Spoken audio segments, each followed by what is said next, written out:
Right. I mean, one way that, and then going back to what you said earlier, the not success is a huge portion of those people that are either emotionally traumatized or are in mold or both. Yeah.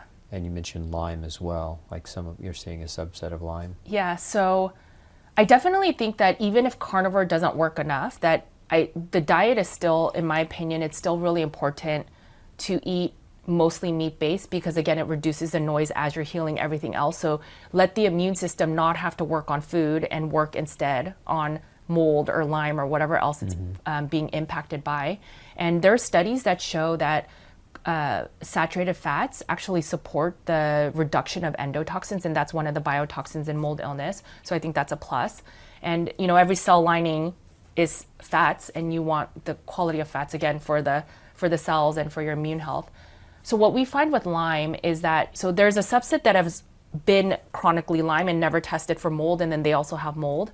And then there's a subset that has been only down the mold path, and they're in a clean building, they're doing crazy cleaning, and they're better, but not fully better. So if we think of it as a gradient from A to F, so A is the best, F is the worst.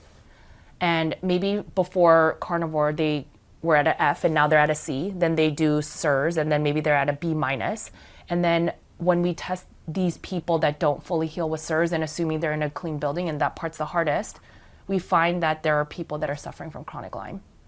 And so then they have to go through these herbal protocols. I know certain co-infections for Lyme are much harder to resolve, but I think if you reduce the inflammatory noise from carnivore and then also from mold, then you are in a much better place to treat Lyme. And then all the other infectious disease, like Epstein-Barr is another one we see really activated. So they might not have the symptoms, but now that they have mold or Lyme, it gets more activated. So their the IgGs, even though it's not activated, you'll see it very high compared to other people.